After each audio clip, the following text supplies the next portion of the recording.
श्री गणेशाय नमः। ओम श्री सरस्वत्यै नमः। ओम श्री गुरुभ्यो नमः। ओम समस्त जन कल्याणे निरतं करुणामयं नमामि चिन्मयं देवं सद्गुरुं ब्रह्मविद्वरम्। ओम नीलाम्बुजश्यामलकोमलाङ्गं सीतासमारोपितवामभागम् पाणौ महासायकचारुचापं नमामि रामं रघुवंशनाथम्। ओम अतुलितबलधामं हेमशैलावदेहं धनुजवनकृशानुं ज्ञानिनाम् अग्रगण्यं सकलगुणनिधानं वानराणामधीशं रघुपतिप्रियभक्तं वातजातं नमामि। श्री राम जय जय राम।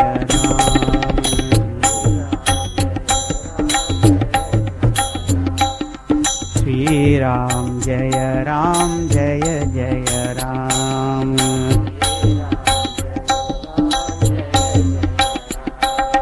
श्री राम जय जय राम। श्री राम जय जय राम।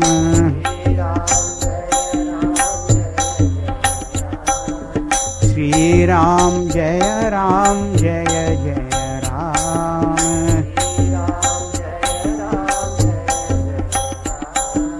श्री राम जय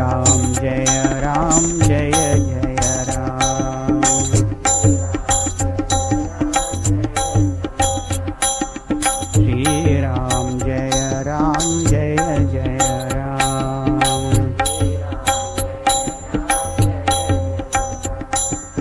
श्री राम जय जय राम। श्री राम जय जय राम।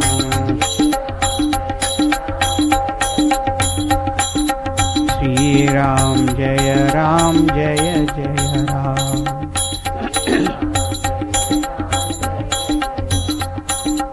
जय जय राम। जय जय राम।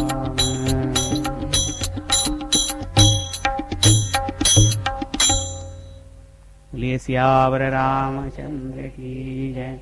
पवन सुत हनुमान की जय। बोलो भाई सब संतन की जय।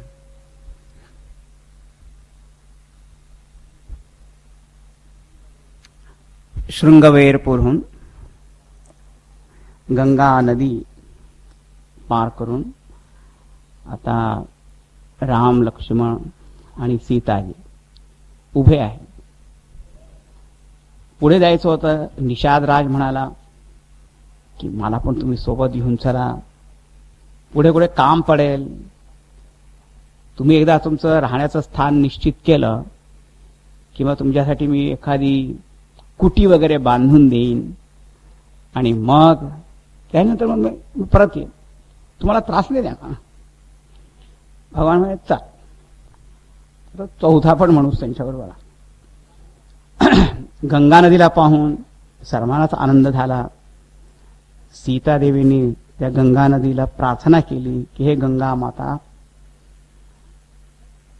आम्ही सकुशल परत इथे येऊ आणि मग इथे आल्यावर मी तुमची पूजा करेन, आमचं मनोरथ पूर्ण करा. मग तिथून गंगा माता म्हणाली की तुम्ही माझी प्रार्थना करतात, असं प्रार्थना करून मला तुम्ही महानता दिली आहे.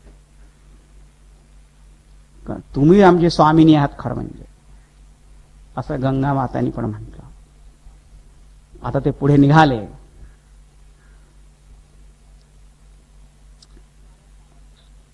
चालत चालत पोहोचले भरद्वाज ऋषींच्या आश्रमात. तुम्ही आता सुद्धा जाल प्रयाग मध्ये, तिथे अजून सुद्धा ते दाखवत होते भरद्वाज मुनींचा आश्रम. तिथे पोहोचले. तब प्रभु भरद्वाज पही आये, करत दंडवत मुनी उर लाये. आणि पहा राम त्यांना नमस्कार करतात, साष्टांग दंडवत प्रणाम. तर ते मुनी त्यांना उचलतात. अरे का तुम्ही काय प्रणाम करा, आपल्या हृदयाशी त्यांना धरतात. तो मुनी मन मोदन कछु कही जाई, ब्रह्मानंद रासी जणू पायी. त्यांना कसा आनंद झाला की ब्रह्मानंद मिळाला. जणू काय ब्रह्मानंद, काय ब्रह्मानंद मिळालाच ना. आणि ते आल्या, घेऊन गेले आपल्या आश्रमात. त्यांना सगळं, तिथे ते ऋषीमुनी होते. कंदमूल फल अंकुर नीके, दिये आणि मुनी मनहु अमीके, असे अमृतमय कंदमूल फल त्यांनी अर्पित केले. आणि मग काय म्हणाले, फार सुंदर चौपाई आहेत आहे, 2-4 107 दोहाच्या पहिले. आजु सुफल तपु तीरथ त्यागु, आजु सुफल जप जोग विरागु, सफल सकल शुभ साधन साजु, राम तुमहि अवलोकत आजु, लाभ अवधि सुख अवधि न दूजी, तुमरे धरस आस सब पूजी, अब करी कृपा देहु वर एहु, निज पद सरसिज सज सनेहु, कर्म वचन मन छाड़ी छलू, जब लगी जनून तुम्हारे, तब लगी सुख सपने नहीं, किए कोटि उपचार सियावर रामचंद्र की, पवन सुत हनुमान की, बोलो भाई सब संतन की जय. पण सगळी साधना करतो, पण सगळ्या साधनेचं फळ काय आहे. त्याची आजु सुफल तपु तीर्थ त्यागू. आम्ही इथे तीर्थवास केला, इतक्या वर्षानुवर्ष तीर्थवास, कल्पवास, तीर्थवास करतो, तप करतो, आणि जप, योग, वैराग्य या सगळ्यांचा आम्ही अभ्यास करतो इथे. पण आज ते सगळं सफल झालं. कारण सफल सकल शुभ साधन का साजू, राम तुम्हाही अवलोकत आजू. आज राम दर्शन झालं ना, आणि सगळं पावलं. त्याच्यामुळे साधना केली, दर्शन झालंच नाही, मग काय फायदा. आपण हे जप तप यज्ञ याग वर जे करतो, त्या निरनिराळ्या सिद्धी प्राप्त करण्यासाठी नसतं बरं का. लोकांना वाटतं सिद्धी प्राप्त व्हावी, काहीतरी चमत्कार करता आले पाहिजे. लोकांना चमत्काराविषयी फारच आकर्षण असतात. करायचं काय. तुमच्याजवळ काही सिद्धी आहे का, तुमचे काही चमत्कार करून दाखवतात का. लोकांना जर फारच आकर्षण असतं बरं का. मला पण नेहमी विचारत असत, कोणी कोणी भेटतातच, तुमच्याजवळ काही सिद्धी आहे का. मला नेहमी दाखवते. सिद्धी म्हणजे काय, जसं पाण्यावर चालता येतं का तुम्हाला, पाण्यावर चालणं वगैरे. तर म्हटलं हो येतो. त्यांना आश्चर्य वाटलं बरं का. म्हणजे विश्वास बसला नाही त्यांना, आलं काहीतरी खोटं बोलता. तुम्हाला चालतं तर पाणी, हा दाखवा. लगेच उत्सुकता निर्माण झाली बरं का. दाखवा. मी एक बादली पाणी आणलं, जमिनीवर टाकलं, आणि त्याच्यावर चालून गेलो. त्या माणसाला इतका राग आला माझ्यावर, मी तिथून पळून गेलो. काय तुम्ही अशी काय मराठी चेष्टा करता माझी, काय करतो. हे जप योग वगैरे इतके आहे ना, हे सिद्धी प्राप्त करण्याचे. तुम्हाला माहिती आहे की चांगदेव महाराजांना किती सिद्धी होत्या. ज्ञानेश्वर महाराजांनी काय दाखवलं, शेवटी ज्ञान प्राप्त केल्याशिवाय त्यांना काही शांती मिळाली का. ज्ञानेश्वर महाराजांनी त्यांना उपदेश दिला, तेव्हाच त्यांना कुठे काही शांती झाली पाहिजे. भगवान रमण महर्षी काय म्हणतात की सत्वस्तूचं हे ज्ञान आहे, सिद्धस्य वित्ती सत एव सिद्धी, स्वप्नोपमान खलु सिद्धयोन्या. सगळ्या बाकी दुसरी सिद्धी आहे त्या स्वप्नासारख्या. आपल्या सत्स्वरूपाचं ज्ञान होणं हेच खरं सिद्धी आहे. त्याला भक्तीच्या भाषेमध्ये आपण सगुण दर्शन आहे किंवा आत्मसाक्षात्कार आहे. झाले साधनाचे फळ, संसार झाला सफळ, निर्गुण ब्रह्म निश्चळ अंतरी बिंबले. हिशेब झाला मायेचा, झाला निवाडा तत्वांचा, आणि साध्य होता साधनांचा ठाव नाही, असं आहे रामदास स्वामींनी म्हटलं. सगळं साधनांचं फळ आहे स्वरूपावस्थिती. सगुण भाषेमध्ये भगवत दर्शन म्हणून भरद्वाजमुनी म्हणतात, आज तुमचं दर्शन झालं, आमची सगळी साधना सफल झाली. लाभ अवधि सुख अवधि न दूजी, तुम्हरे दरस आस सब पूजी. याच्यासारखं सर्वात मोठा लाभ नाही आणि याच्यासारखं सर्वात मोठं सुख पण नाही. जाता पंढरीसी सुख वाटेजी. आणि तिथे पंढरपूर विठ्ठलाचं दर्शन होतं, भेट होते, म्हणून त्यासारखं दुसरं सुख नाही असं म्हणतात. आता तुम्ही एक कृपा करा की अब करी कृपा देहूवर एहू, निज पद सरसिज सहज सनेहू. तुमच्या चरणकमलांप्रती कसं आमचं प्रेम सहज असलं पाहिजे बरं का. आता आम्हाला फार प्रयत्न करावा लागतो. इतकं ते मन इकडे जातं तिकडे जातं तिकडे जातं, धरून धरून आणावं लागतं, धरून धरून आणावं लागतं. तो माणूस आज ध्यान करत होता बरं का. कोणी विचारायचं असं काय करतो, आणि म्हणे मन इकडे तिकडे धावते, धरून आणतोय मी, प्रयत्न करतोय. शारीरिक त्या आसनामध्ये आऊ करत होता.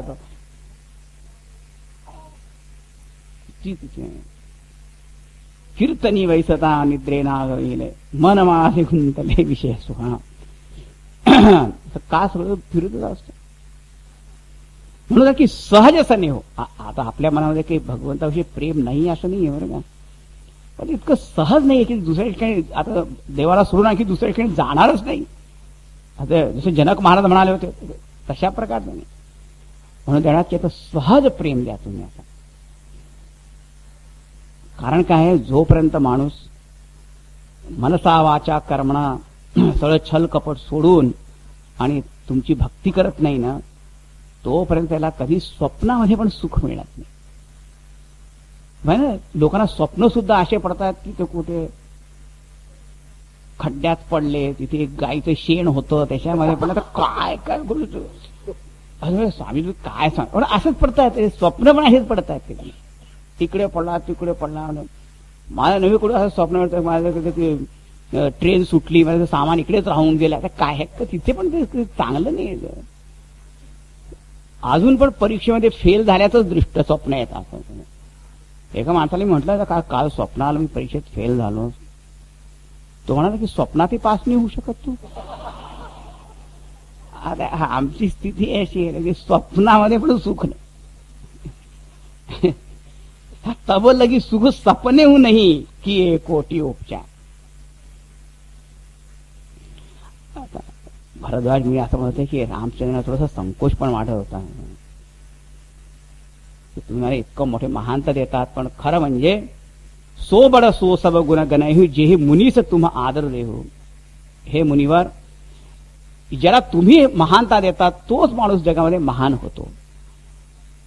बाकी काय आपल्या स्वतःच्या याने होत नाही, मोठ्यांच्या आशीर्वादानेच माणूस मोठा होत असतो. आता मुनिवर, एक माझा प्रश्न आहे की आता मला इथे 14 वर्ष वनवासात राहायचं आहे. तुम्हाला माहित आहे की काय, तुम्हाला सांगायची काही आवश्यकता नाही, तुम्ही त्रिकालज्ञ सर्वज्ञ आहात. आता तुम्ही मला सांगा की मी कुठे राहू, कोणत्या वाटेने जाऊ, कुठे जाऊ, कुठे राहू. तर भरद्वाज मुनी म्हणतात की सुगम सकल मग तुम कहू आहे. तुम्ही मला काय विचारता, तुम्हाला सगळेच मार्ग सोपे आहे, तुम्ही कुठे जरी गेला तरी ते चांगलंच आहे. असा इथे की कोणी विचारलं की आता प्रश्न काय विचारायचा की आता मी कुठे राहू, कुठे पण राहणं. आता 14 वर्ष राहायचं आहे, तर वनातच राहायचंय ना, मग या वनात राहिलं किंवा त्या वनात राहिलं काय, त्यात काय बिघडायचं काय, प्रश्न काय विचारायचा नाही. पण त्याच्यामध्ये पण आहे महत्वाची गोष्ट. भगवान रामचंद्र आम्हाला त्यांनी सुद्धा शिकवतात काय की आपण अशा ठिकाणी राहिलं पाहिजे जिथे आपण सुरक्षित असू पाहिजे. नंबर 1. दुसरं म्हणजे काय, तिथे राहिल्याने आपल्याला काही शिकायला पण मिळालं पाहिजे, आपल्याला काही लाभ पण झाला पाहिजे, आणि आपल्या राहण्याने दुसऱ्याला पण त्रास झाला नाही पाहिजे, आणि दुसऱ्याची पण काही सेवा करता आली तर ती चांगली आहे. हा प्रश्न. आता बघा, तुमची एकदम बदली झाली, एका गावावर एका शहरातून तुम्ही दुसऱ्या शहरात गेला, तर तुम्ही विचार करा की ही लोकॅलिटी कोणची चांगली आहे बरं. वाटेल त्या आता काय म्हणतात ती वस्ती, हा वस्ती, वाटेल त्या वस्तीमध्ये तिथे जाऊन तुम्ही राहायला तयार व्हाल का?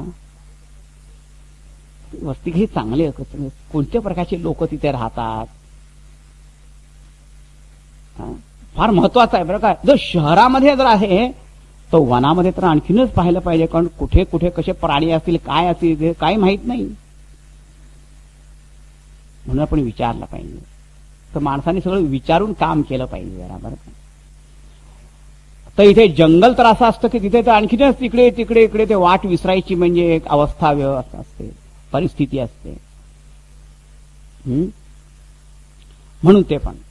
तर माझा त्यांचा प्रश्न आहे की मी कोणत्या जागेवर राहू, म्हणजे मला पण हे लाभ झाला पाहिजे, मला पण दुसऱ्याची पण काही सेवा पण करता आली पाहिजे, तर मग तिथे काही फायदा आहे. आणि आणखीन गंभीर दृष्टीने पाहिलं तर आणखीनच आपल्या जीवन यात्रेमध्ये पण गुरूंचं मार्गदर्शन घेऊनच आपण निघालं पाहिजे. नुसतं फक्त कुठे राहायचं आहे एवढंच नाही, कुठे जायचं पण आहे ते पण तर माहित असलं पाहिजे. अरे कुठे जायचं आहे, काय करायचं आहे, तर मार्गदर्शन घेऊन कर. उगीच आपल्याच बुद्धीने सगळं काही करू नये. अनोळख्या ठिकाणी तुम्ही आपण आता मला माहिती, मी कोणाला विचारणारच नाही, चालेल का? असं विचारून गेलं तर बरं, नाही तर उगीच इकडे तिकडे इकडे तिकडे फिरत राहाल, भटकत राहाल. मग त्यांनी काय केलं, भरद्वाज मुनींनी, की 4 शिष्य बोलवले. तसे पुष्कळ शिष्य होते त्यांचे, आणि ते सगळे यायला तयार होते, आम्ही दाखवतो रस्ता, आम्ही वाट दाखवतो. पण त्यांनी फक्त 4 शिष्यांना त्याच्यातून निवडलं आणि म्हणे तुम्ही यांच्याबरोबर जा. म्हणजे यांनी पूर्वजन्मात खूप पुण्य केलं होतं. असे 4 शिष्य जे आहे ते घेऊन आणि रामचंद्र पुढे निघाले. एका अर्थाने यांचं पुण्य होतं बरं या शिष्यांचं, त्यांना महत् भाग्य लाभलं की आम्हाला रामांबरोबर घेऊन जाता आलं. कोणी असं पण म्हणतात की आम्ही गुरूंकडे जेव्हा जातो तो गुरु म्हणतात की 4 वेद आहे, वेदांनी दाखवलेला जो मार्ग आहे त्याच मार्गाने आपण गेलं पाहिजे. वेदोक्त मार्ग, वेदो नित्यमधीयताम तदुदितम कर्मस्वनुष्ठीयताम तेनेशस्य विधीयताम अपचिति काम्ये मतिस्त्यज्यताम.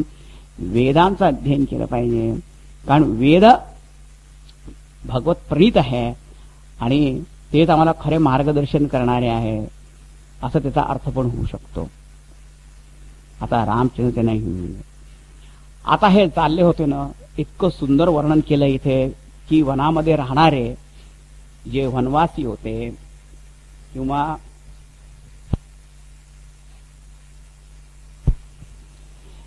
त्या वनामध्ये राहण्याचे ग्राम, छोटे छोटेसे ग्राम होते, त्या लोकांनी जेव्हा रामचंद्र आणि राम लक्ष्मण सीतेला पाहायला लागले तर मनामध्ये इतकं प्रेम, त्यांना वाटायला लागले हे तर आमचे की नातेवाईक आहे, कोण आहे, आमची ओळखीचेच वाटतात. कोणी म्हणायला लागलं की आई वडील कसे कठोर निष्ठुर असतील, त्यांनी यांना पाठवून दिलं कसं आहे. दुसरं म्हणायला लागले अरे किती चांगलं झालं, नाही तर आम्ही लंकेमध्ये राहणारे जसे लोक त्यांना एकदम गंगा नदीचं दर्शन झालं तर किती त्यांना आनंद होईल. आम्हाला असं वाटतं जसं काही सिंहल देशामध्ये राहणाऱ्यांना गंगा नदीचं दर्शन हवं त्याप्रमाणे आनंद होतो. आई वडिलांनी बरंच केलं, चांगलंच झालं त्यांना पाठवलं. मग कोणाला त्या स्त्रियांना फार उत्सुकता होती, ही कोण आहे, ही सुकुमार कन्या कोण आहे. तिच्या जवळ त्या ग्राम मधून जाऊन विचारतात, हे 2 पुरुष 2 कोण आहे तुझे. लाजत आणि हे जे गौरवर्णाचे आहे ते माझे काय म्हणतात हा देवर त्याला म्हणतात हिंदी. हा दीर आहे. आणि जे श्याम वर्णाचे ते फक्त असं बोलून खायला म्हणतात. आजचा असा नाही, हे आमचे मिस्टर बरं का.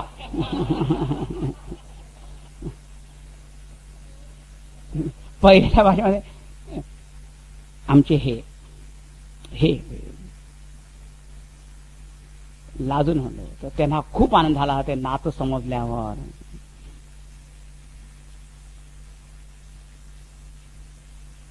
मग कोणी म्हणायला लागले की यांच्यासारख्यांना पादत्राण न घालता या वनावनातून जर फिरायचं असेल तर देवाने इतके रथ, हत्ती, घोडे वगैरे कशासाठी केले?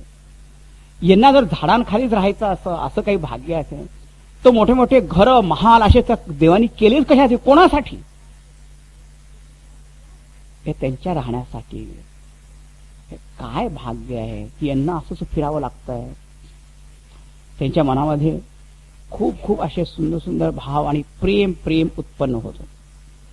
ते सगळे जण येऊन त्या कोणी पाणी आणून देत होतं, कोणी कंदमूल फळ आणून देत होतं. थोडा इथे तुम्ही विश्राम करा, थोडा आणि थोडा आणखीन जास्त राहा थोड्या वेळ इथे, इतके लवकर तुम्ही निघू नका, असं करत करत सगळ्यांना आनंद देत चालले होते भगवान. आणि कसे आगे राम लखनु बन पाछे, तापस वेश विराजत काछे, उभय बीच सिंह सोहती कैसे, ब्रह्म जीव बीच माया जैसे. आणि कसे चालले आहे रामचंद्रजी पुढे पुढे चालले आहे, मागे लक्ष्मण आहे आणि या दोघांच्या मध्ये कोण आहे? सीताजी. आणि ते म्हणलं की उभय बीच सिंह सोहती कैसे, ब्रह्म जीव बीच माया जैसे. या दोघांच्या मध्ये राम लक्ष्मणाच्या मध्ये सीताजी कशी सुशोभित होत आहे, जसे ब्रह्म आणि जीव या दोघांच्या मध्ये माया. फार सुंदर आहे बरं का. म्हणजे याचा अर्थ काय आहे? जो जीव मायेच्या मागे जातो आणि जी माया परमात्म्याच्या मागे मागे चालली आहे, व ती माया नेहमी कल्याण करणारी असते.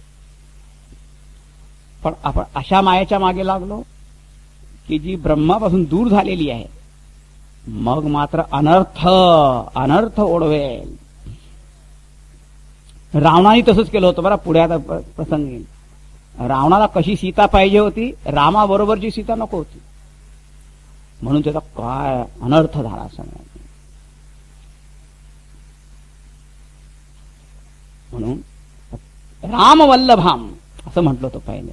सर्व श्रेयस करीम सीताम नतोहम रामवल्लभाम. रामवल्लभा सीता. आता दोघं सगळे तिघ चालले होते.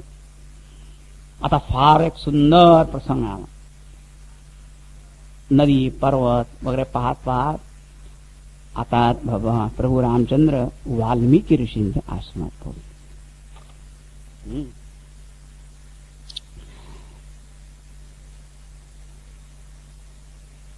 देखत बन सर सैल सुहाये, वाल्मीकि आश्रम प्रभु आए.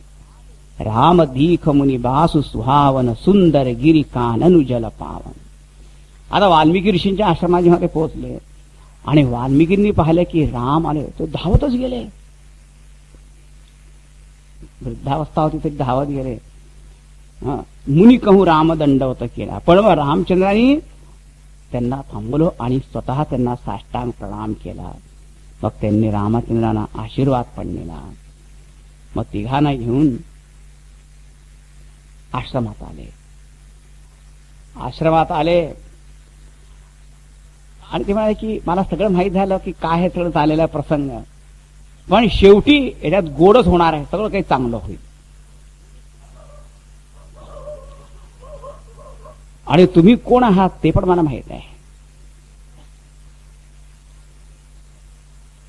राम स्वरूप तुम्हार वचन अगोचर बुद्धि पर, अविगत अकथ अपार नेति नेति नित निगमक. वेदशास्त्रांना आपण अगम्य असे जे ते निर्गुण ब्रह्म आहे ते तुमचं स्वरूप आहे, ते तुम्ही आहात. आणि ही सीताजी कोण आहे? ती तुमची आदिशक्ती, ती सीताजी आहे. आणि हे शेष भगवान सहस्रशीर्ष शेष भगवान जे आहे तेच लक्ष्मणच्या रूपाने आलेले आहे. रामचंद्र म्हणायला लागले मनामध्ये कसं सगळ्या समोर असं परिचय काय करून देतात, म्हणजे ते त्यांना लपवण्याचा प्रयत्न करतात आणि हे उगीच तर सगळ्यांसमोर प्रकट करण्याचा प्रयत्न करतात. नुसतं थोडेसे ते हवे.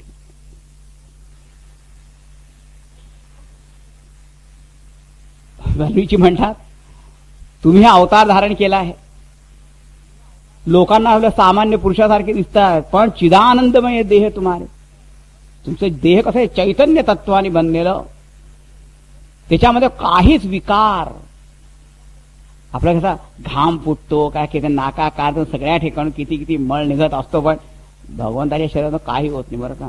आणि त्या शरीरामध्ये नेहमी सुगंध निघत असतो. मल विसर्ग केला तरी पण तो सुगंधितच होतो. हे सुद्धा एक लौकिक लीला म्हणून, नाही तर काही नाही.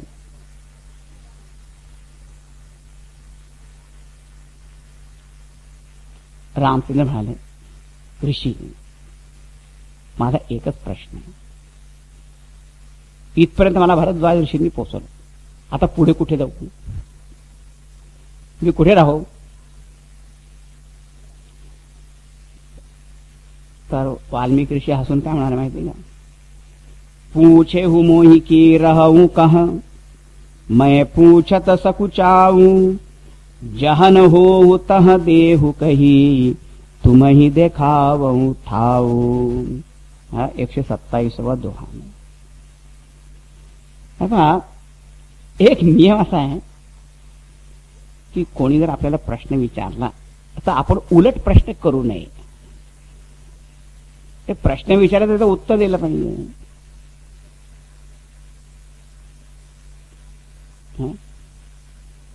पण कोणाला लोकांना सवयच असते ती कधीच उत्तर देणारच नाही. कधी एका मुलाला अशीच सवय होती नाही, काही पण विचारलं की आणि उलटा प्रश्न आहे. माणूस तर why is it that whenever I ask you any question, why do you always ask another question? तो म्हणला डू आय. असा काय तुझा स्वभाव की जेव्हा जेव्हा मी काही प्रश्न विचारतो तेव्हा तू पुन्हा उलट प्रश्न कशाला विचारतो. तो म्हणे असं विचारतो का मी.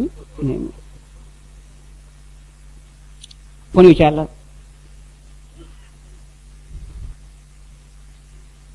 तुमचं माझ्यावर प्रेम आहे का. तुला असं का वाटतं की नाहीये. आहे उत्तर आहे.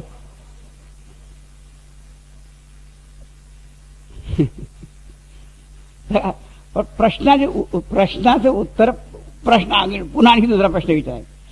मग वाल्मिकी ऋषी म्हणतात की तुम्ही मला विचारताय की कुठे राहो, तर मला पुन्हा प्रश्न विचारायचे थोडंसं संकोचित होत आहे, पण विचार असा वाटतो काय की तुम्ही कुठे नाही ते सांगा मला.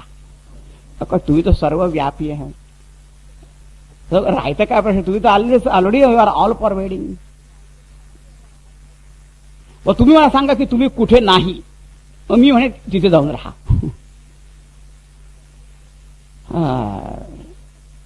वाल्मिकी ऋषीने इतका आनंद होत होता ना, इतका आनंद होत होता की काय करावं की समजत नव्हतं. त्यामुळे भगवान मग थोडे हसले, मग त्यांना समजलं. तर वाल्मिकी ऋषी म्हणाला अच्छा अच्छा अच्छा अच्छा तुम्हाला दाखवतो मी कुठे राहायचं ते दाखवतो. तुम्हाला 14 वर्ष राहायचं, तर राहण्याचे 14 स्थान दाखवतो तुम्हाला मी. आणि हा इतका छान छान प्रसंग आहे की तुम्ही जर पाहिलं हे 14 स्थान जे आहे ते निरनिराळे असे भौगोलिक स्थान नाहीये बरं का. खरं म्हणजे हे 14 स्थान फक्त भक्ताचं हृदय, बस एवढंच म्हटलं. तुम्ही भक्ताच्या हृदयात राहा. हा पण भक्ताच्या हृदयात राहा एवढं सांगण्यासाठी खूप मोठं रूपक सांगितलं. कारण काय आहे की जर असं म्हणलं ना की भक्ताच्या हृदयात राहा, तर भक्त कोणाला म्हणायचं. पुष्कळ लोक आपलं स्वतः नाव मागे जरूर भक्त लावून घेतात आपलं, उगीच्या उगीच लोकांना कोणी कोणी विनोदानी पण लावतात, कोणी कोणाला. एक होते गुरु स्वामी विनोदी होते. आजकाल सगळेच जगद्गुरु झाले.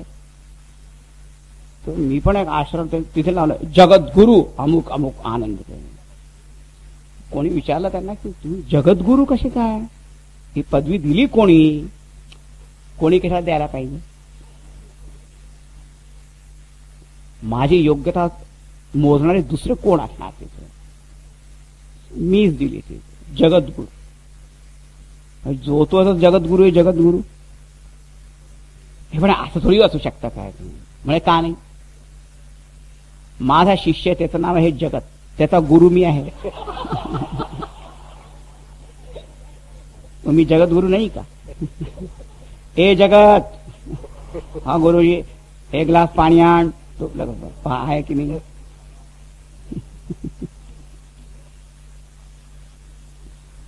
भक्ताच्या हृदयात राहा. पण भक्त कोणाला म्हणतात, अलो स्वतःच भक्त असं म्हणून घेण्यात थोडं काय चालेल.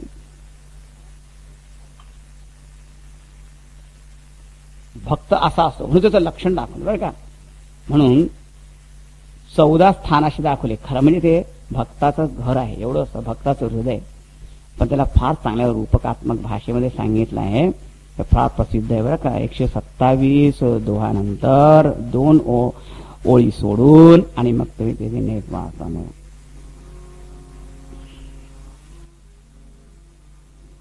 जिनके श्रवण समुद्र समाना, कथा तुम्हारी सुभग सरिनाना.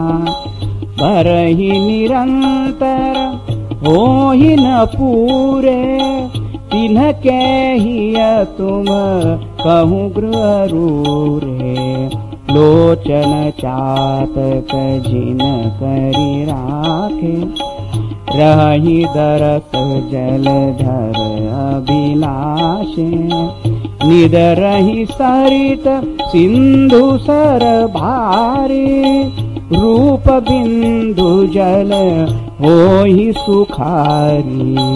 तिनके हृदय सदन सुखदायक, बसहु बंधु सिय सर गुनायक.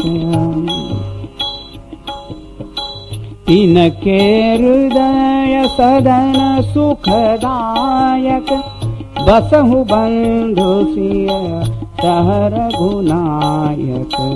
जसु तुम्हार मानस विमल, हंसिनी जीहा जासु. मुक्ताहल गुण गण चुनई, राम बसहु हियताशु सियावर. हम संग कीजय पवन सुत हनुमान कीजय. बोलो भाई सब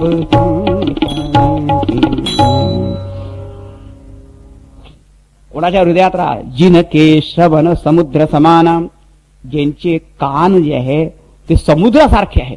समुद्रासारखे कान हे कुठले दृष्टांत आहे का. म्हणजे काय असं आहे की समुद्र की कथा तुम्हारी सुभग सरिनाना. समुद्र कशाला म्हणतात की पाण्याने भरपूर आहे आणि तरी अनेक ठिकाणहून अनेक नद्या येतात, वाहत वाहत येतात आणि आपलं सगळं पाणी त्याच्यात ओततात. पण समुद्र असं कधी म्हणतो का तर पुरे पुरे पुरे आता किती पाणी आणायला आता, बंद करा आता, असं म्हणतो का. आले कधीच असं नाही म्हणत त्याला. त्याचप्रमाणे ज्यांनी आपल्या कर्णेंद्रियद्वारा खूप कथा ऐकलेली आहे, भरलेल्या आहे त्यांना, पण पुन्हा पुन्हा पुन्हा पुन्हा कथा ऐकायला जेव्हा मिळते तेव्हा ते असं कधी म्हणत नाही पुरे आता किती वेळा ती कथा ऐकायची, आणखी आणखी पाहिजे आणखी. त्याला म्हणतात की श्रवण समुद्र समान, कथा तुम्हारी सुभग सरियान. भरही निरंतर होही न पुरे, और तिनके हिय तुम कहूँ बरोबर. त्यांच्या हृदयामध्ये तुम्ही राहा. House number 1. तर जिथे जिथे सांगितले ना तर तुम्ही मार करा. आता मी सगळे 14 वाचू शकत नाही, पण तुम्हाला सांगितलं जिथे तिनके त्यांच्या हृदयात राहा, त्यांच्या मनात राहा. नंबर 1, 2 ते तुम्ही 14 पाहाल, तिथे 14 मिळतील तुम्हाला. मी मार्क केलेले आहे. म्हणजे जे आपल्या कानांनी नेहमी तुमची कथा ऐकायला तत्पर असतात तेच भक्त आहे. काय तुमच्या मनात ज्याच्याविषयी प्रेम असं त्याच्याविषयी खूप ऐकावं असं वाटतं. आणखीन सांगायचं असं, आणखीन सांगा. आणि मग डोळ्यांनी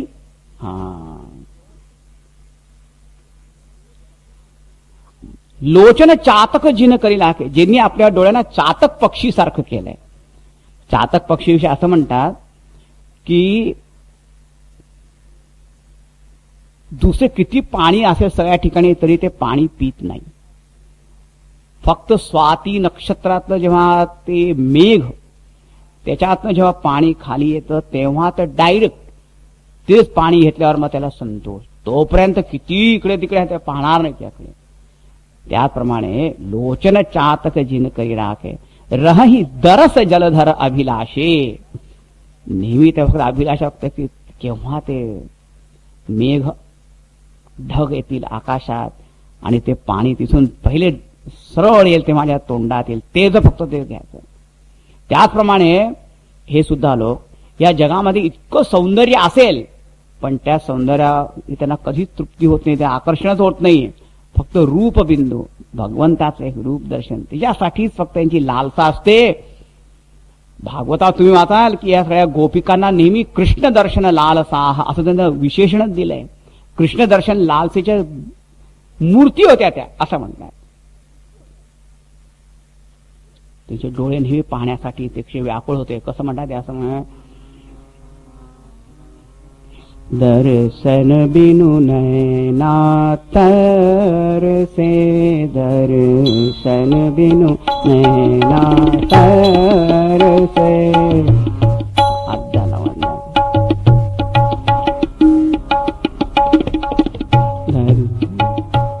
दर्शन बिनु नैना तरसे, दर्शन बिनु नैना तरसे.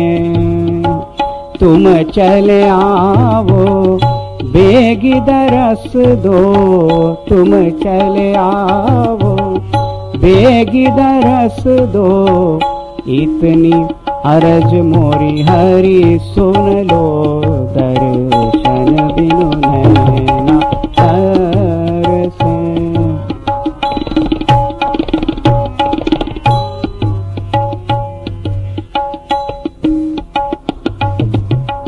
वृंदावन के कुंज गलिन में, वृंदावन के कुंज गलिन में, डगर बुहारो मैं कर से, दर्शन बिनु नैना तरसे, दर्शन बिनु नैना तरसे. तुम चले आवो बेगी दरस दो, इतनी अर्ज मोरी हरि सुन लो, दर्शन बिनु नैना तरसे, दर्शन बिनु नैना तरसे.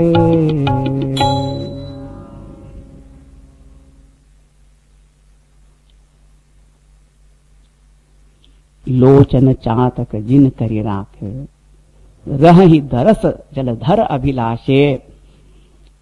निदरही सरित सिंधु सरभारी, रूप बिंदू जल होही सुखारी.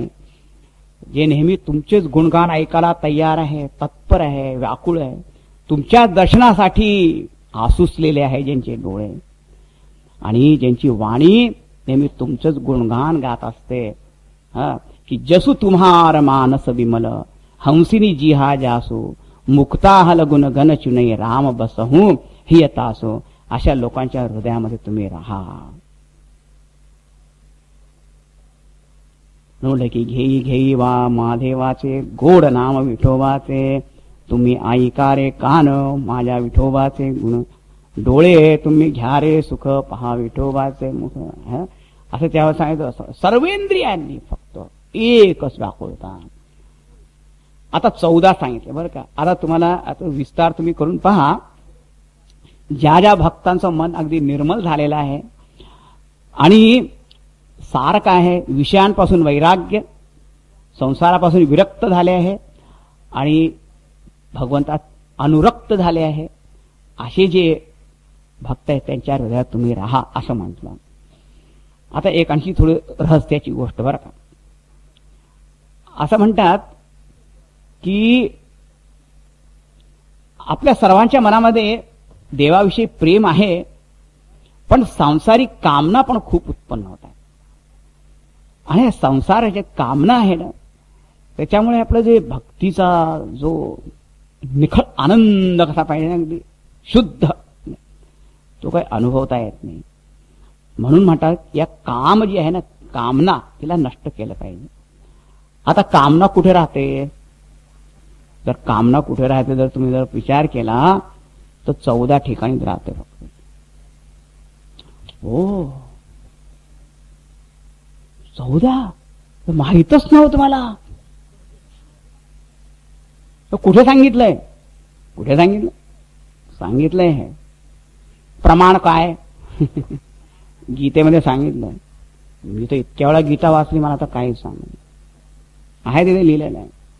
3रा अध्यायाच्या शेवटी पहा, तिथे सांगितलंय इंद्रियाणि मनोबुद्धी अस्याधिष्ठान उच्यते एतैर्विमोहयत तेजः ज्ञानमावृत्य देहिनम. काम कुठे राहतो? म्हणजे इंद्रियाणि,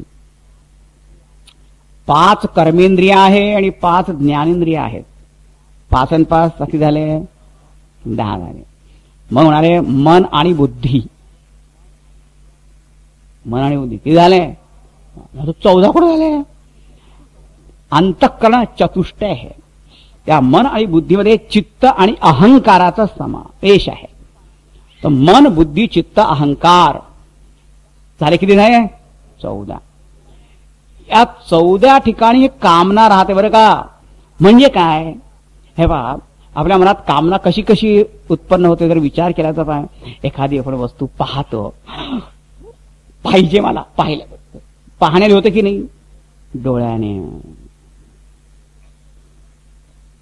मग कोणी सांगितलं कशाविषयी? तो सिनेमा पाहिला का तुम्ही? कोणता सिनेमा? पाहिलाच नाही, तो ऐकला पण नाही. हो, नुसते सिनेमाविषयीच. आणखीन काही काय सांगतील ते, मग ते ऐकून जा. कामना झाली उत्पन्न. ऐकून, पाहून, स्पर्श करून, सुगंध घेऊन, स्वाद घेऊन, कामना कामना. बोलून बोलून पण होतात. आपण बोलत आहे तर कामना निर्माण होते. मग मनाने चिंतन करतो, झाली कामना निर्माण. काही पदार्थ काहीच नाहीये तिथे बरं का. एकटा गुफेमध्ये बसलाय, तिथे बसल्या बसल्या मनोराज्य सुरू झालं, झाली कामना.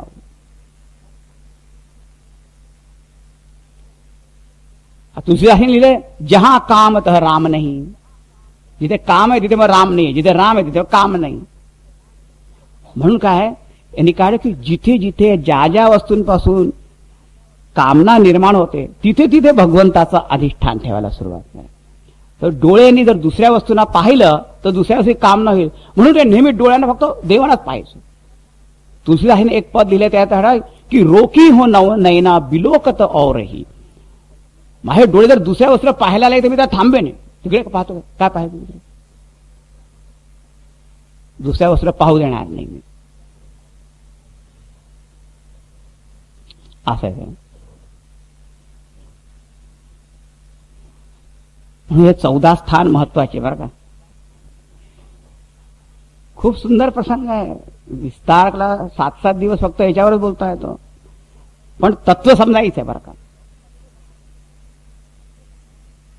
तर ज्यांचं मन निर्मल झालंय, विरक्त झालंय, देवाविषयी प्रेम वाढलंय, आता ते केव्हा होईल?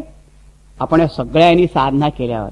आपल्याला काय वाटतं की वाटेल ते आपण खात पित राहू, वाटेल ते सिनेमा वाचू, वाटेल ते पुस्तक, कादंबऱ्या, थोडे नावल काहीतरी वाचू आणि मग देवाचं नाव घ्यायला बसत. आता रात्री सिनेमा पाहून सगळ्या देवाचं नाव घ्यायला होतं. तुला काय दिसेल समोर? ते जे जे दृश्य पाहिले असतील तेच सगळं समोर येतील. आणखी मग माझं मन लागत नाही. लागणार कसं? जे इनपुट आहे ते आउटपुट होतं.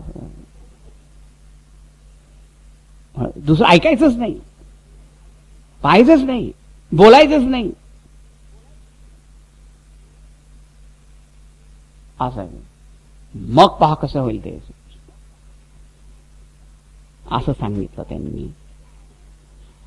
आणि शेवटचं फारच सुंदर 141 दोहामध्ये सांगितलं, जाहि न चाहिए कबहु कछु, तुम सन सहज सनेहु, बसहु निरंतरता सुमन, सोराउर निज गेहु, सियावर रामचंद्र की जय, पवन सुत हनुमान की जय, बोलो भाई सब संतन की.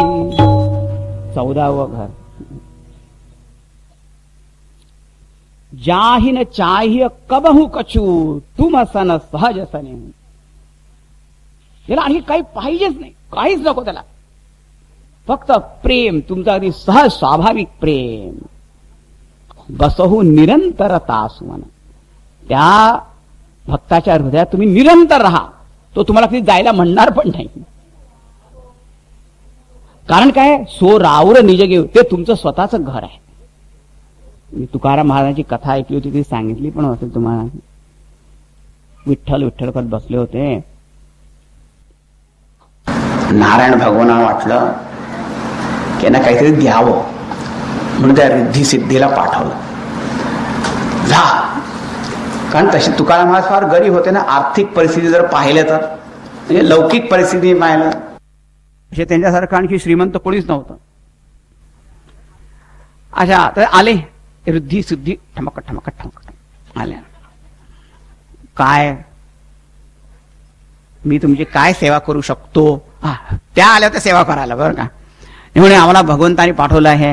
हा, मग कशासाठी? नाही, त्यांनी सांगितलं की तुम्हाला काही जे पाहिजे तुम्ही मागून घ्या, तुम्हाला देण्यासाठी. म्हणजे मला काही नको. नाही नाही, पण तुम्ही काही मागितलं नाही, तुम्हाला काही न देता आम्ही जर परत गेलो तर आमच्यावर देव रागवतील. देव रागवतील तर ती तुमची समस्या आहे, मी काय करू? काय, मला काही नको, कारण देवाचं नाव घेण्यात खूप आनंद आहे. त्या बिचाऱ्या निराश होऊन जायला राहिला. मग संत होते ना, त्यांना दया की देव उगी त्यांच्यावर रागवतील, बरं का. इकडे हा, मागायला काही सांगितलं ना? हो, आता मी मागतो, बरं का. काय मागतो? इथून तुम्ही जेव्हा जाल तेव्हा परत येऊ नका. असंच मागितलं. म्हणून म्हणतात की जाहि न चाहिए कबहु कछु, तुम सन सहज सने, बसहु निरंतरता सुमन, सो राऊर निज घेऊ. तर एका दृष्टीने काय सांगितलं की तुम्ही तर सर्वव्यापी ब्रह्म आहात, तर तुम्ही कुठे नाही, तुम्ही सगळ्या ठिकाणी आहे. मग दुसऱ्या दृष्टीने सगुण ईश्वराच्या रूपाने तुम्ही आपल्या भक्तांच्या हृदयात तुम्ही राहा, असं दुसरं. आणि तिसरा मात्र सांगतो की आता चला come to the practical level ना. आता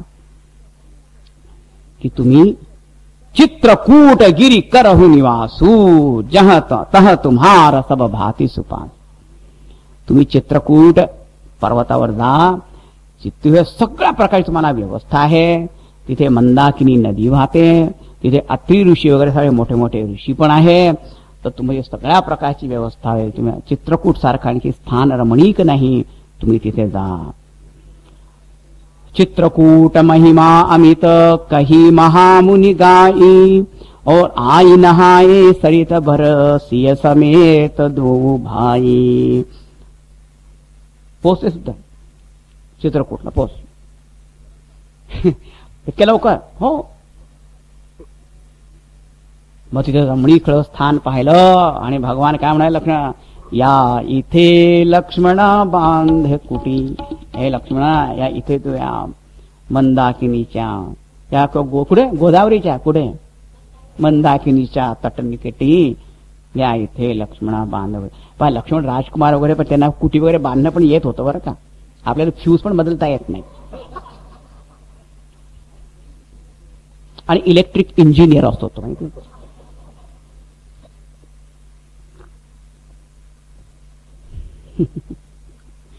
या इथे लक्ष्मणा बांध.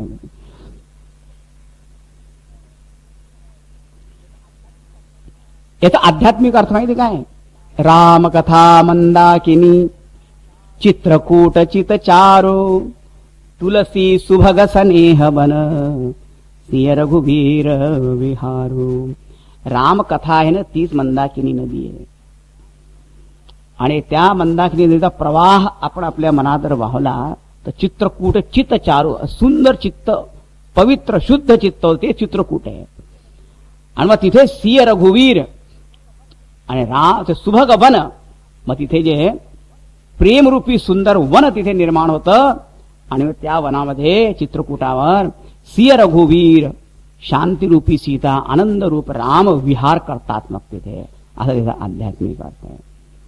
आता चित्रकूट तिथे राहिले आणि जसं त्या चित्रकूटावर निवास केला, चित्रकूट रघुनंदन छाये समाचार सुनी सुनी मुनी आये आवत देख मुदित मुनी वृंदा कीन दंडवत रघुकुल चंदा.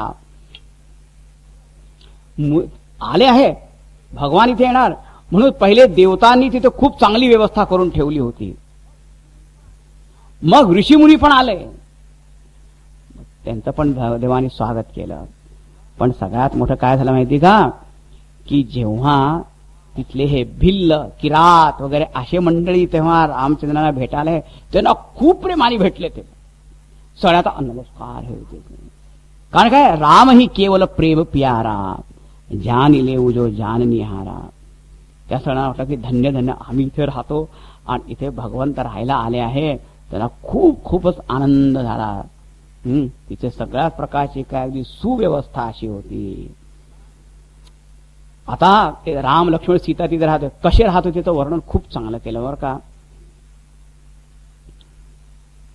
तिथे सांगितलं राम आणि सीता लक्ष्मणाची काळजी घेत होते. कशी काळजी घेत होते त्या, जसे आपल्या डोळ्याच्या पापण्या आपल्या डोळ्यांची कशी काळजी घेत असतात. चांगला दृष्टांत आहे ना. जरा लगेच झाकल्या जातात त्यावर. जरा कोणाचा फारच चांगला दृष्टांत अगदी काय ते येऊ देणार नाही, तिथं लगेच झाक. त्याप्रमाणे राम आणि सीता लक्ष्मणाची काळजी घेत होते. आणि लक्ष्मण त्यांची काळजी कशी घेत होते बरं का, म्हणजे जसे अत्यंत एक अज्ञानी अविवेकी देहासक्त जो पुरुष आहे ना, तो आपल्या देहाची किती काळजी घेतो. जरा त्याला इथे तिथं लागलं नाही, जरा पण कष्ट नको. आपल्या देहाला सांभाळून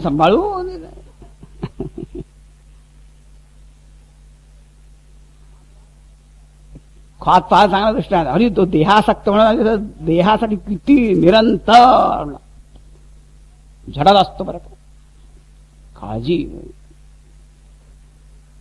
त्या ब्लड टेस्टसाठी सुद्धा ते ब्लड घ्यायला येतात ना, तर जरा दुसऱ्या प्राण्यांना खूप कापून खाऊन टाकेल तो, पण तो स्वतःला जर एवढी सुई जर लागायचं आलं तर ना,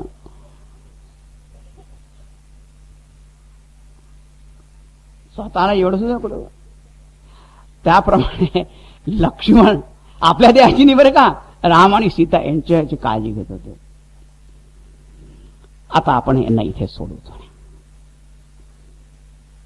आता आपल्याला परत जायचं आहे शृंगवेरपूरला. राम लक्ष्मण सीता तर पुढे निघाले आणि सुमंत्रला त्यांनी सांगितलं होतं की तू आता लवकर परत जा अयोध्येत. आता इकडे निषाद राज पाहिलं की आता चित्रकूटावर हे राहतात आहे. देवान रामचंद्रांकडून अनुमती आशीर्वाद घेऊन ते परत गेले. आणि परत गेल्यावर पाहतात काय की ते सुमंत्र तिथल्या तिथेच. ते घोडे पण होते ना असे खाली बसले आणि सुमंत्र आपल्या डोक्याला हात. खाली जायचं कसं, रिकामा रथ घेऊन अयोध्येत जायचं कसं. फिरेहु निषाद प्रभु पहुंचाही सचिव सहित रथ देखेसी आई. निषाद राज म्हणाले महाराज हे काय झालं, तुम्हाला तर सांगितलं होतं इथून जायला सांगितलं होतं, जाऊ कसा. आणि हे घोडे पण ते पण तिथेच बसलेले, ते पण रडत होते. मग त्यावेळेस निषादराजांनी त्या सुमंत्र एवढे मोठे बुद्धिमान मंत्री त्यांचं पण सांत्वना केली, समजूत घातली की तुम्हाला आता एक कठोर कर्तव्य आहे, ते करावंच लागेल. कर्तव्याशी काही विशेष असं नेहमीच कधी प्रिय मधुरच कर्तव्य असतात असं नाही, कधी कधी फार कठोर कर्तव्य करावे लागते. ती पण सेवा आहे, परत जावंच लागेल तुम्हाला. त्या गुणांना उभं केलं. निषादराज म्हणाले, मी काही 2-4 तुम्ही सेवक पण बरोबर देतो थोड्या दुरीपर्यंत, आणि मग तुम्ही आता जा. सुमंत्र बसले.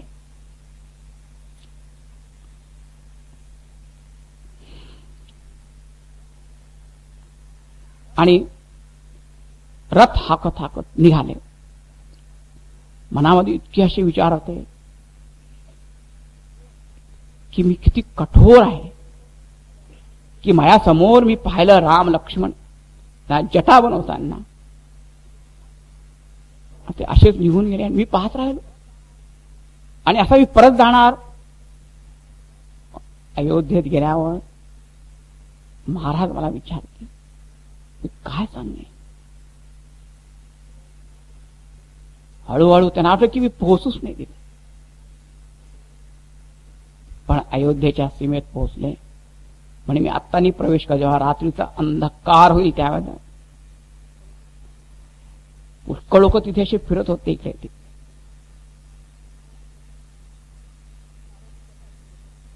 त्यांना आठवतं की आता सुमंत्र येतील आणि पाहायला त्यांनी एक रथ येतोय. पण त्या रथाची गती ते सगळं पाहून त्यांना समजलं की आता प्रश्न विचारायची पण आवश्यकता नाही. एक थोडीशी आशा होती ना त्यांच्या मनात, ती पण नष्ट झाली. महाराज दशरथांनी काय केलं होतं माहिती का?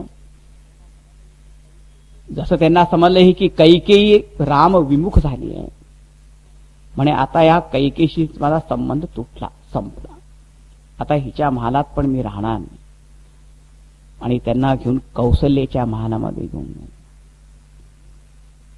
ते पण प्रतीक्षा करत होते. आणि मग त्यांना सूचना मिळाली की सुमंत्र आले. तर पहिले तो कोण सुमंत्र आला म्हणजे काही आनंददायक बातमी घेऊन आला असेल. पण जेव्हा त्यांनी बोलवलं आणि पाहिलं तर चेहरा पाहिल्यावर सगळं समजलं.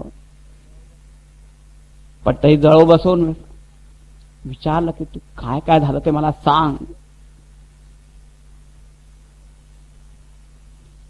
मग त्यांनी सगळं वृत्त सांगितलं की पहिल्या दिवशी कुठे तमसा नदीच्या किनाऱ्यावर आम्ही राहिलो, मग शृंगवेरला पूरला गेलो, मग तिथून पुढे रामचंद्र गेले. तुमचा संदेश मी त्यांना दिला. पण ते सगळे आपल्या धर्मव्रत पालनामध्ये अगदी दृढ निश्चय आहे. पण त्यांनी पण गोड शब्दामध्ये निरोप दिलाय. राम आणि सीताने काय सांगितलं ते सांगितलं आणि म्हणाले की लक्ष्मण काही कठोर शब्द. पण रामाने मला सांगितलं की सांगू नको. आता कोणी म्हणे की मग हे सुद्धा सांगायची काय गरज होती. पण दशरथांनी विचारलं असतं की लक्ष्मण काय म्हणाला. पण दशरथ महाराज म्हणाले की तो जो काही बोलला असेल, जे काही बोलला असेल ते खरंच आहे. पण आता ते कोणी येणार नाही. आता 30-1ची आशा ती पण गेली. आता बसले. आठवण यायला लागली की युवावस्थेमध्ये अजाणता एका तपस्वी मुलाचा वध माझ्या हातून झाला होता. विसरूनच गेले होते सगळं. आई वडिलांनी, त्याच्या अंध आई वडिलांनी श्राप दिला होता, तुझं पण मरण पुत्र वियोगाने होईल. आता इथे मी राहून काय करू. कौशल्या फक्त जवळ होत त्यावेळेस. आता ते बोलणार नाही. आता मी जगू शकत नाही. हे 154 दोहा नंबर. त्याच्यानंतर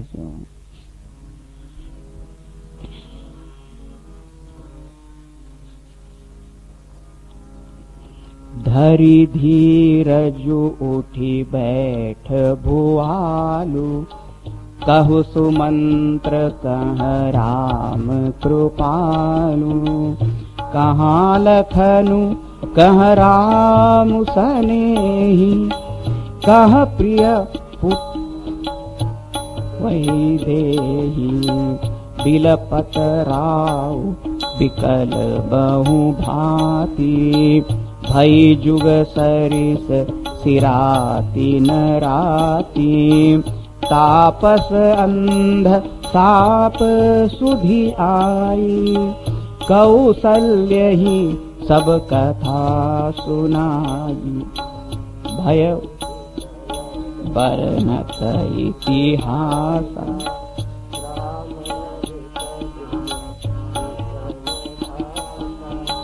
सो तनु राखी करब मैं कहाँ। जेहि न मोर निवाह, हार गुनंदन प्राण पीड़ित।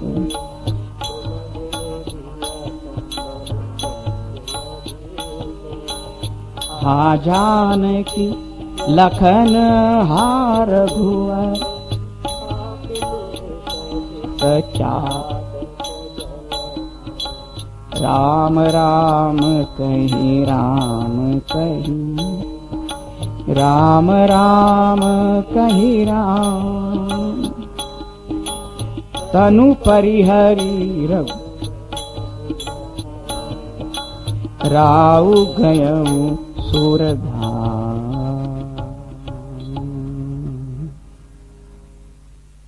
शेवटी राम राम कही राम कही, राम राम कही राम। अन तनु परिहरी रघुवर विरह, राव गयऊ सुरधाम। पण शेवटी तर राम राम राम स्मरण करत दशरथ महाराजांनी आपला देह त्याग केला. तुम्हाला माहिती आहे, स्वयंभू म्हणून शत्रुपायी तप केलं होतं. तेव्हा वर त्यांना काय काय मागितला होता, माझं जीवन जे आहे ते कसं राम दर्शनाच्या आधी, त्यांच्याशिवाय मी राहू शकणार नाही. आणि तेच खरं त्यांनी केलं. म्हणून पहिले पण दशरथ महाराजांना नमस्कार करताना तुळशीदासांनी म्हटलं होतं की ज्यांचं रामचरणाशी सत्य प्रेम यही राम पद, प्राणत्याग त्यांनी केला की जीवन मरण फलू दशरथ पावा.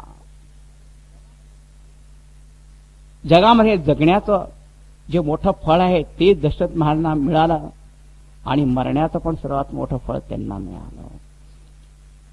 रामवियोगामध्ये मरण येणं आणि राम स्मरण करत करत मरण येणं याच्यासारखं आणखीन कोणतंच मोठं भाग्य पण नाही.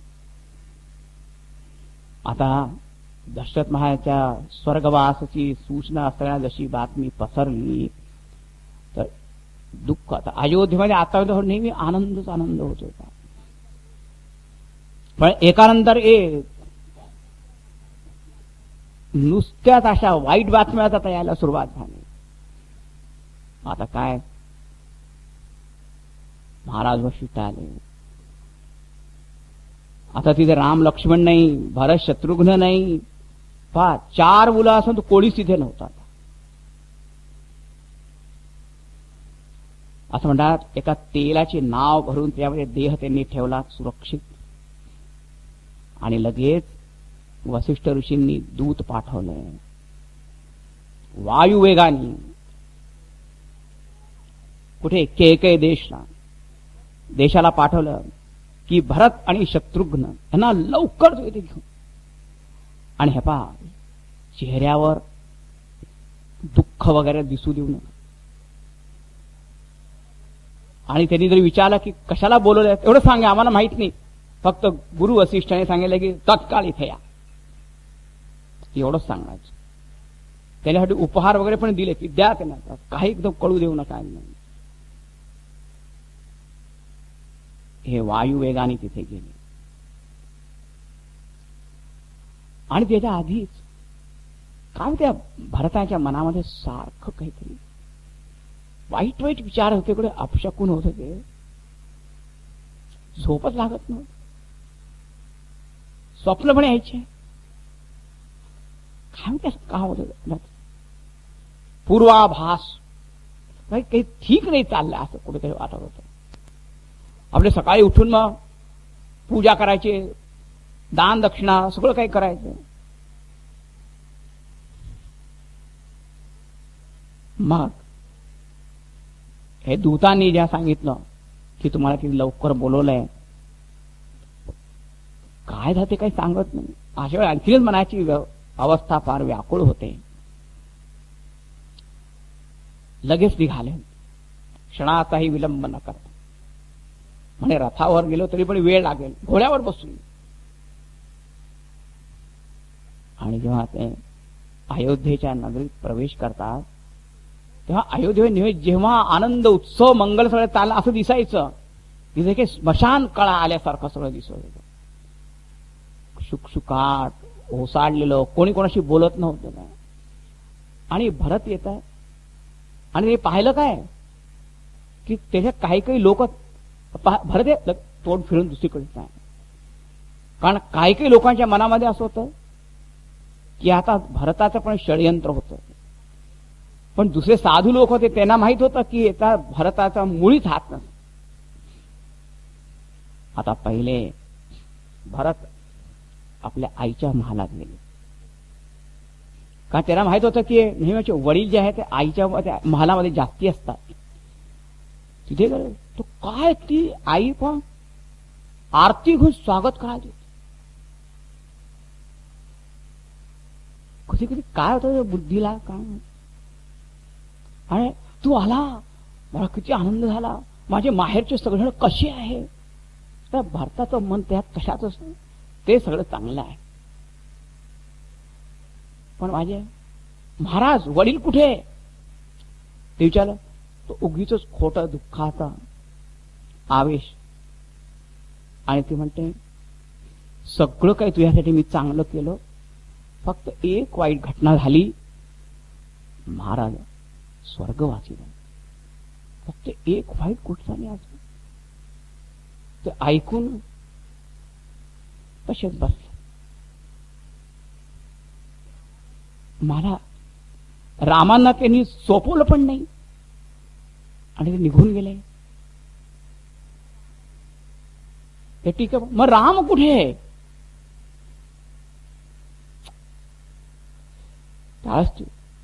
साधी निष्ठूर दुसरं काय फार चांगलं काम केलं. सांगितली आपली कथा. आणि जेव्हा त्यांनी म्हटलं की रामाना वनवास पितृमरणापेक्षा अनंत कोटी दुःख त्यांना जास्त झालं. आणि कशासाठी, मला राज्य देऊन. मातान तू वैरिणी, तुझ्या तोंडातून ती जीभ गळून कशी नाही पडली. तसं तुझं हृदय कठोर झालं कसं. म्हणजे रामचंद्र तुला सर्वात जास्ती प्रेम करत होते आपल्या आईपेक्षा, आणि त्यांनी काय अहित केलं.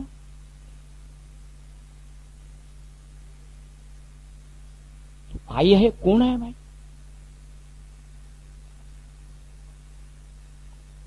मंथरा आली त्यावेळेस तिथे. शत्रुघ्न खूप राग आला त्यावेळेस. पहा ही कशी आहे. तिला त्याने एक लत्ता प्रहार केला. पण भरत म्हणाले तिला हे करून काय फायदा नाही, ती नुसतीच एक दासी. कैकेयीला म्हणाले आता तू माझी आई नाही, कारण सगळे संबंध फक्त रामाच्या संबंधाने प्रिय असतात, पूजनीय वंदनीय असतात. तुला जर राम नसेल आवडत तर मला तुझ्याशी काही करायचं नाही. आणि मग भरत आपल्या कौशल्याच्या महालात गेले. भरत दया निधि दीनी छड़ाई, कौशल्या पही गे दो भाई. कौशल्याकडे पोहोच. भरताला पाहिल्याबरोबर कौशल्या आता धावून वाटलं की रामच आले. लक्षात ठेव, भरताचा वर्ण पण नील वर्ण होता आणि शत्रुघ्न आणि लक्ष्मण गौरवर्णाचे. कौशल्या भरताला ओळखून होती, त्या मनात मुळीच काही आलं नाही. दोघं एकमेकाशी आलिंगन करून रडायला लागले. त्यावेळेस वसिष्ठ ऋषी वगैरे पण आले आणि भरत म्हणतात की कोणी ब्रह्मचारी असो, गृहस्थ, वानप्रस्थ, संन्यासी किंवा ब्राह्मण, क्षत्रिय, वैश्य, शूद्र कोणी पण मंडळी असो, यांनी कोणी म्हणजे सर्वात अगदी जघन्य पाप केलं असेल तर त्यांना काय फळ मिळेल?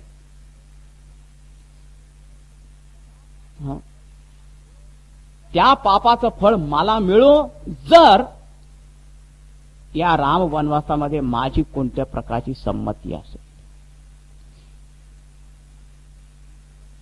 म्हणजे माझ्या मनात कधी चुकून सुद्धा असा विचार आला असेल, स्वप्नामध्ये सुद्धा, की हे राज्य मला मिळावं, रामाला मिळू नये, असं कधी असेल तर सगळ्यात भयंकर पाप कोणी सगळे सृष्टीने केलेले असतील त्या सगळ्या पापांचं फळ मला मिळेल. कौशल्या म्हणाली, भारत असं बोलू नको. दशरथ महाराज खूप मोठे राजा होऊन गेले, त्यांचं तुझ्यावर पण खूप प्रेम होतं. तू असं कधीच विचार करणार नाही की त्यांचं मरण ज्याच्या योग्य होईल किंवा रामाला वनवास कोणत्या प्रकारे होईल. वसिष्ठ ऋषी पण म्हणाले, भारत असं कधी होणार नाही, तू असं मनामध्ये काही आणू नको. आता दशरथ महाराजांची अंतिम क्रिया वगैरे जी आहे ती कर. आणि मग ती अंतिम क्रिया त्यांनी केली आणि जे जे प्रकारे सगळं दान वगैरे करायला सांगितलं होतं जितके काय त्या 100 गुणा जास्ती त्यांनी केलं, सगळं काही केलं. आता सगळं हे दिवस लोटले. आता सर्वात मोठा प्रश्न होता की पुढे काय करायचं. आता सभा भरली. आता सभा भरली, सगळे सांगायला लागले की भरत सरळ आहे, धर्मनिर्णय. तुझ्या वडिलांनी 2 वर दिले होते, तुझ्या आईने मागितले, तर एकाने रामाला वनवास, ते तर निघाले गेले, पण तर आता तुझं कर्तव्य आहे की ते दुसरं जो वर आहे तो पूर्ण कर. आता हे राज्य तू स्वीकार कर, तुला कोणत्याही प्रकारचा दोष येणार नाही. आधी तसा तर धर्म आधी सोपा आणि सरळ दिसत होता. कौशल्या वगैरे सगळे आग्रह करतात, वसिष्ठ ऋषी सांगतात, दुसरे सगळे मंत्री पण सांगतात, पण भारताच्या मनाला मुळीच संतोष होत नाही. उठून उभे राहिले, सगळ्यांना नमस्कार करून म्हणतात की तुम्ही माझ्या सगळे मोठे आहात, तुम्हाला खूप उपदेश चांगला केला ज्याच्यामुळे मला मोठं राज्य वगैरे मिळणार, पण माझ्या मनाला मुळीच संतोष होत नाही.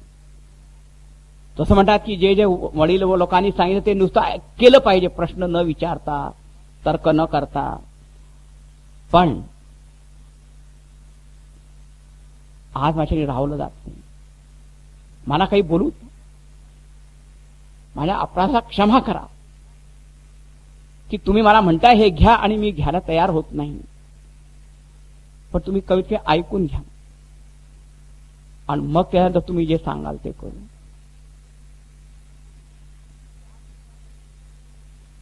की ज्या पुत्रामुळे पिता स्वर्गवासी झाले, ज्याच्यामुळे रामचंद्रांना वनवास घडला, अशा व्यक्तीला राज्य देऊन तुम्ही कोणाचं हित साधता? तुम्हाला वाटतं सगळ्यांचं कल्याण होईल त्याच्यात आणि माझं हित होणार? तुम्ही माझं हित पाहून सांगताय की हे राज्य स्वीकार कर, की तुमचं हित पाहून सांगतात? कोणत्याही दृष्टीने विचार केला तरी ते होणार नाही. माझं हित पण त्यात होणार नाही आणि तुमचं हित पण होणार नाही. जर मी या सिंहासनावर बसलो तर त्या दिवशी पूर्ण पृथ्वी रसातळाला जाऊन पोहोचेल. माझं हित कशामध्ये आहे ते मला सांगतो. हे फार सुंदर ह्या चौपाई आहे. 177 दोह्यानंतर त्या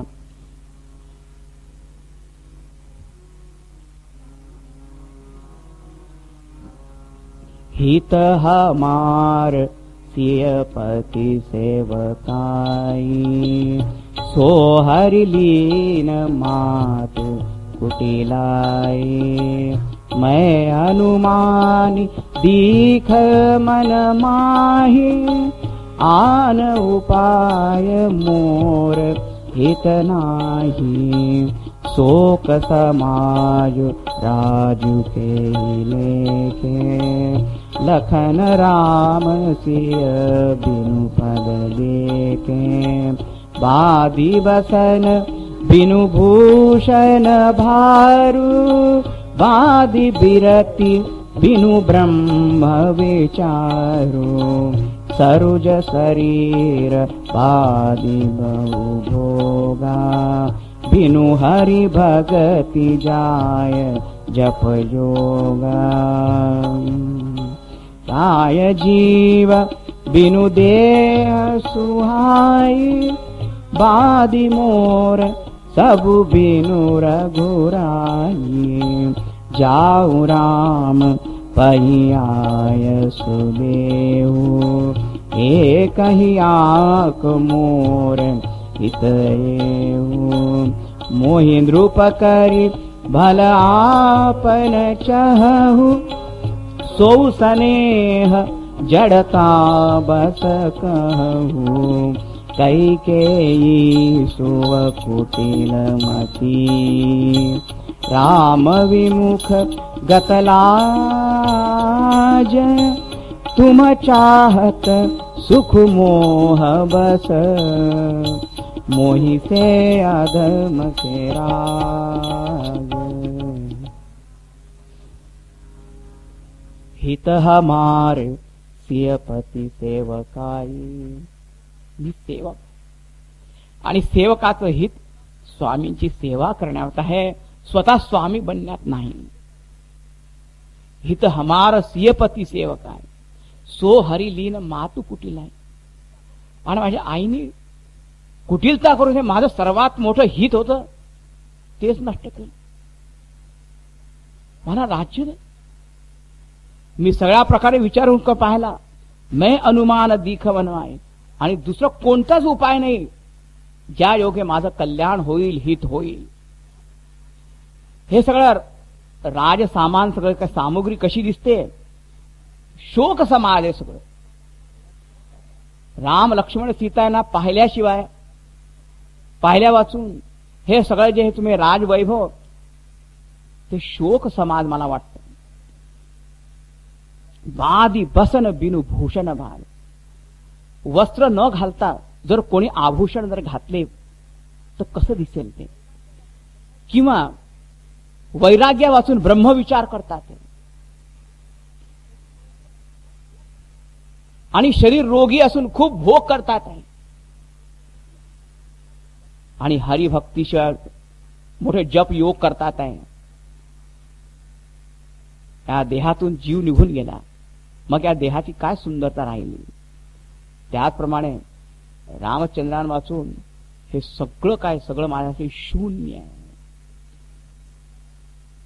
फक्त तुम्ही एक मला आदेश द्या की आपण जाऊ, जिथे राम असतील तिथे जाऊ, त्यांना परत इथे घेऊन. जिथे असेल तिथे त्यांचा राज्याभिषेक करू आणि राजा बनून त्यांना इथे घेऊन येऊ. त्याच्यामध्ये माझं हित आहे. आणि तुम्ही तुमच्या हिताकडे पाहून म्हणत असाल तर मी तुम्हाला आज सांगतो की मी दुष्ट माणूस, ज्याच्यामुळे सगळा अनर्थ घडला. जर माझा जन्मच झाला नसता तर हे काहीच घडलं नसतं. ज्याच्यामुळे हे सगळं घडलं त्याला जर तुम्ही राजा बनवलं तर पृथ्वी सुद्धा रसातळाला जाईल. त्याच्यावर तुम्हाला काही कल्याण होणार नाही. फक्त एक तुम्ही मला आता सांगा. पुन्हा पुन्हा त्यांनी सांगितलं आपण त्यांना घेऊन येऊ.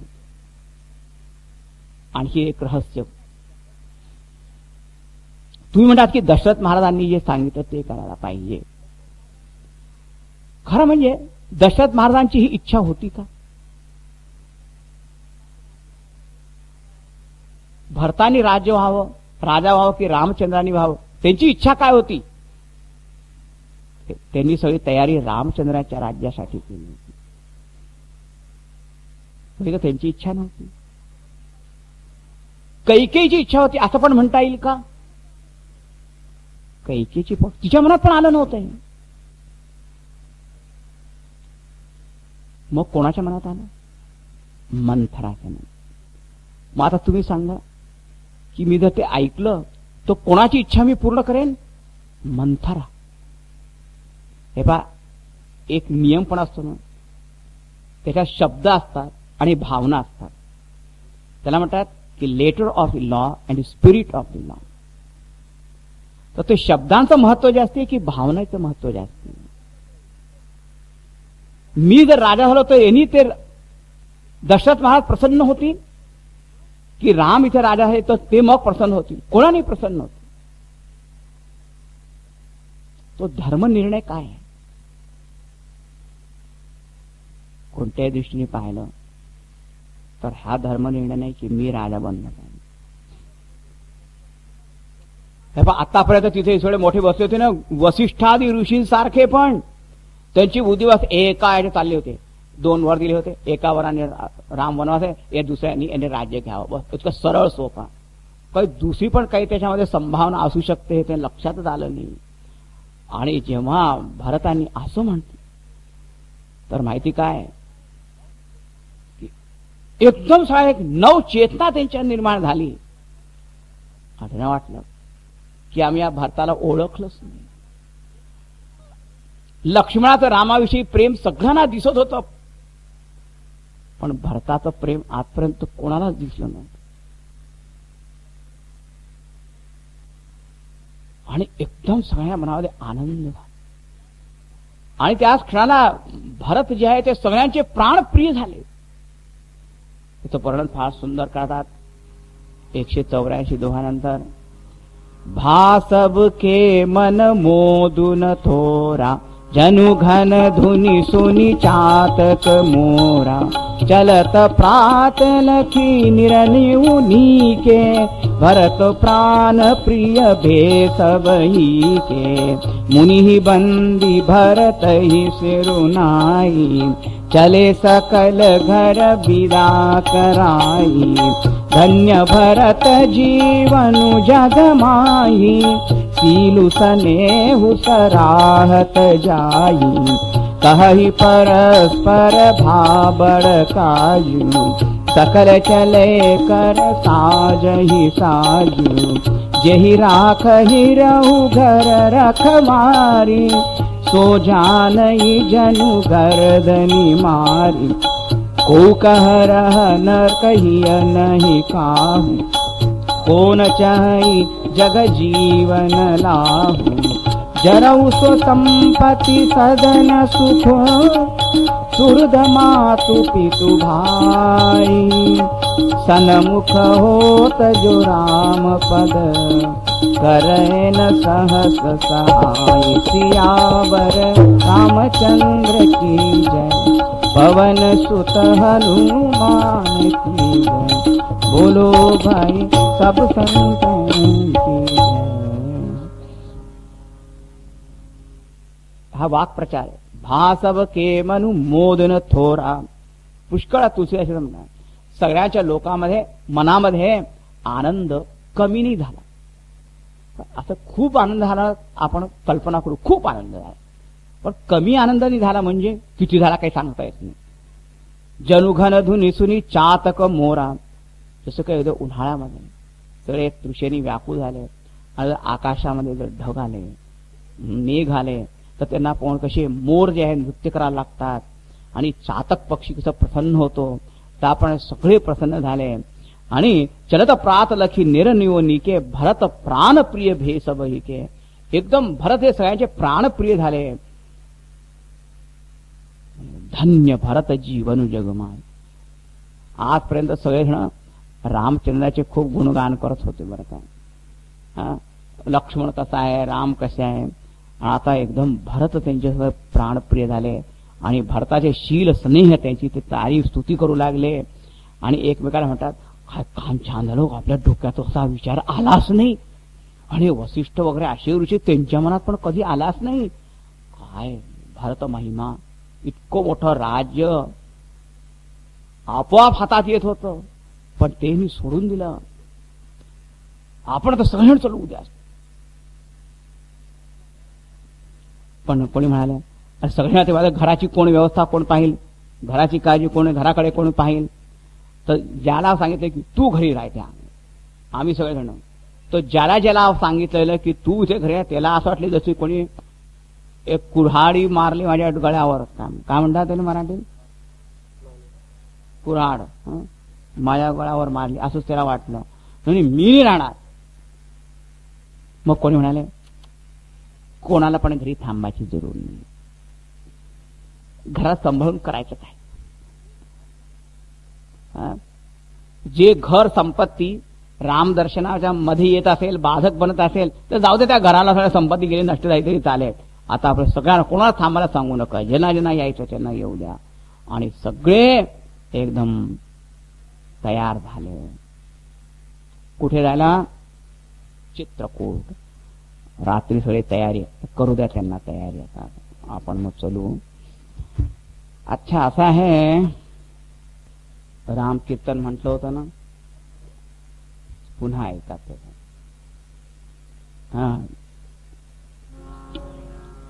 जय जय जय राघवा जानकी वल्लभा.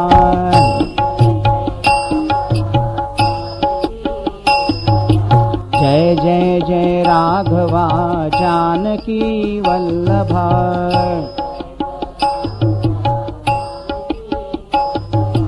जय सुर नर सेविता जाम्बवंत पूजिता.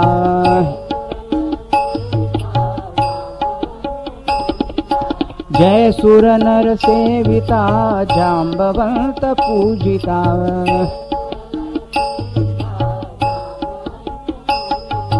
जनार्दना जगन्नाथ जानकी कांत राम.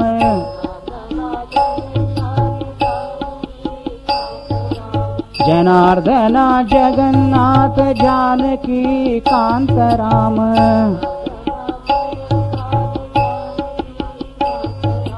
जनन मरण वर्जिता जनकपुर विराजिता.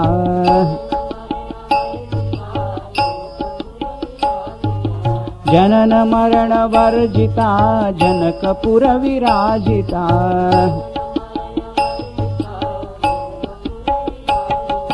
जय जय जय राघवा जानकी वल्लभा.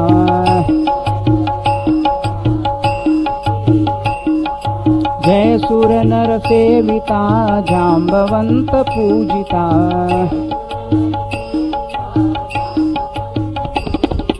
जनार्दना जगन्नाथ जानकी कांत राम.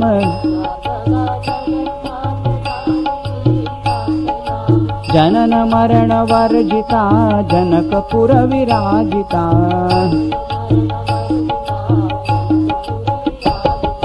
जय जय जय राघवा जानकी वल्लभा.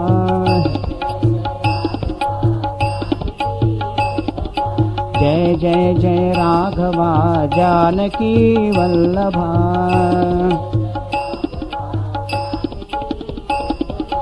जानकी वल्लभा जानकी वल्लभा।